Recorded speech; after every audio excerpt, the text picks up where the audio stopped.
But I have learned that after about an hour, I'm just so dehydrated that I don't sweat anymore. So Yeah, probably not the healthiest way to walk around a no, convention, but it's dedication to the craft. yeah.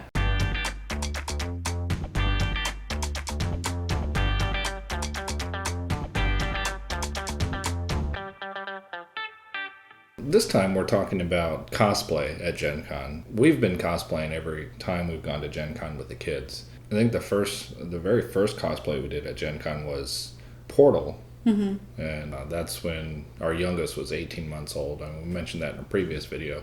But she was a companion cube. And, if you played Portal, you carry the cube around all the time. So it was fitting that our 18-month-old was the cube. We always try to keep our cosplay game related in some way.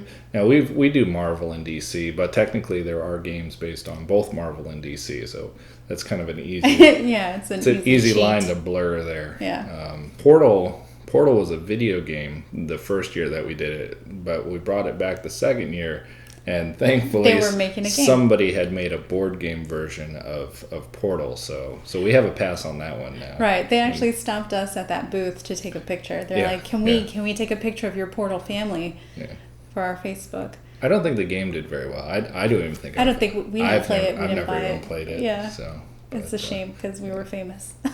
for a split second, we were famous. Right. Yeah. We actually, one year we were G.I. Joe and we got stopped and they're like, hey, there's a game that's G.I. Joe, but it's not. Yeah, and so they ran over to a neighboring booth and I assume asked if they could borrow that game real quick, but they came back with this game called Venom Assault. We had never heard of it. I guess it was on Kickstarter. I looked at this game over there. They're basing this off the concept of the old 80s G.I. Joe. So we kind of have a pass on G.I. Joe, although I did see an old Milton Bradley G.I. Joe board game. Oh yeah, at Titan. At the game store. At our game store. So there is a G.I. Joe board game that exists. But this year, we're going to go full-on board game. Full-on board game, yeah. So we are doing Pandemic. So, Pandemic. Yeah, we're going to be the cover characters, so see if you can figure out who's going to be who. Well, I'm going to show... Oh, okay, fine. I'm showing the costumes literally right now. As I speak, the costumes are going across the screen. Our oldest daughter is going to be the scientist. Our youngest is the medic. I am the ops specialist. I don't remember what my character is. She's the contingency. I'm good at that. I'm wearing a red tie. Mm-hmm. And actually, this year, our friend is going to cosplay with us. Yeah, so a friend made a last-minute decision. Our friend, Austin, he's on the show. Yeah, Austin made the last-minute decision to come to Gen Con this year. I don't know if we asked him or strong-armed him into joining us on at least some of our cosplays. So he's going to do the bioterrorist. Mm-hmm. One of the things that we're doing is I made these props of basically the game cubes, except for this is a much larger version of the game cubes. We'll all be carrying those as if we're collecting them. Yeah, we're containing diseases. We're containing them. But Austin is going to be carrying these, which he's going to be distributing. So he's going to be infecting you. Yeah, well, he's going to be spreading the disease cubes. And if you see us there, be sure to stop us to get your, because we're going to have a lot of these. Yeah, if you want your free vial of disease cubes to do with as you please, I suppose. Be sure to stop us, or if you locate the bioterrorist, he should have some. Mm-hmm. All of us should have some. Yeah, stop us and get your cubes. Our cheat this year is we're also doing Monster Hunter World. Monster Hunter World. Yeah, it's a video game. It's a video game, but I am anticipating they will make a miniature version board game. That would be really cool. I'm guessing that because they did Horizon Zero Dawn. Mm-hmm. And so, yeah, I'm guessing that they're going to do they should do some sort of Monster Hunter World. I mean, if nothing else, we need to have Palico plushies. Someone needs to make this and sell them at GenCon. Yeah, but we're doing Monster Hunter World because we decided that this year we've never even walked in the costume parade, but we've certainly never done the costume contest. But this year we've decided that we're going to try. We're going to walk in the parade, and I think we're going to enter the contest. Mm-hmm. Because typically we just buy our stuff and modify. Just modify it. Yeah, we piece things together.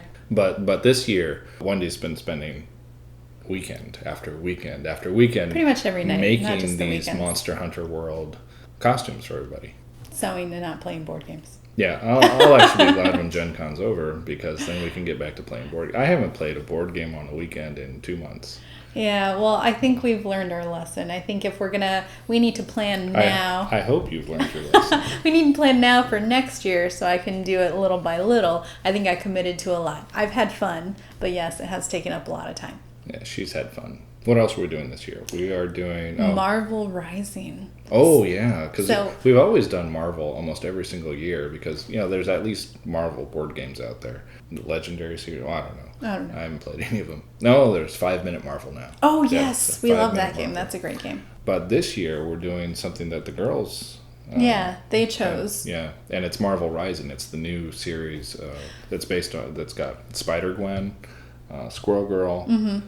So that's what the girls are going to be, and you're going to be... America Chavez. Yes. And I'm going to be Inferno, kind of a modified version of Inferno. But the nice thing about the Marvel Rising set is it's mostly street clothes. Mm-hmm. Yeah, so it's going to be It's going to be comfortable. probably the most comfortable cosplay we've ever done because it's street clothes. It's summer street clothes, no less. So We're hoping to get Austin in on that one also, so stay tuned because it could be awesome if he does it. Yeah. I'm just going to say Lockjaw.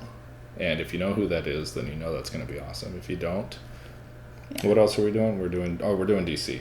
Yeah. So we did DC last year. Mm-hmm. And we're doing the exact same DC Right, this year, because my Wonder Woman was just so awesome. I wanted to do it again.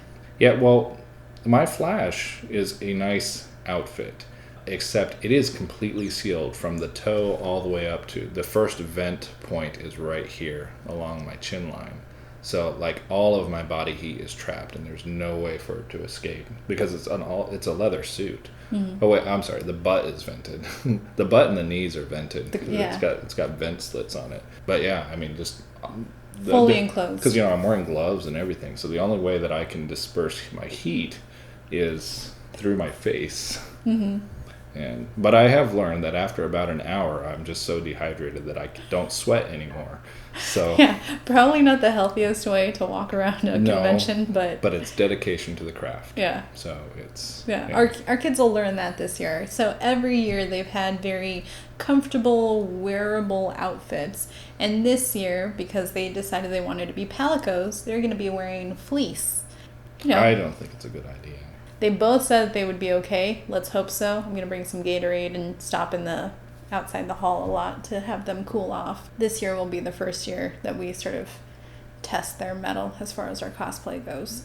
But so we bring a set of costumes for each day of the convention, and packing all that stuff is just ridiculous. Yeah, I think when we check into our hotel, the bellhop is always shocked at how much they need to take up to our room. Yeah, maybe.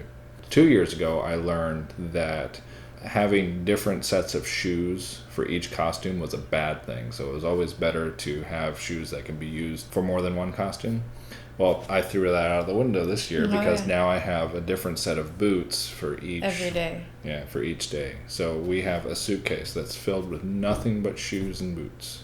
Yeah, I get fake boots this year, so that cuts down on at least one day for me. So if you see us there, go ahead and stop us for a picture if we're not in the aisle, or if you're not in the aisle. If you do want a picture, just stop us. We'll move to the side. If we're not in the middle of playing a game or something, then we're perfectly fine with that.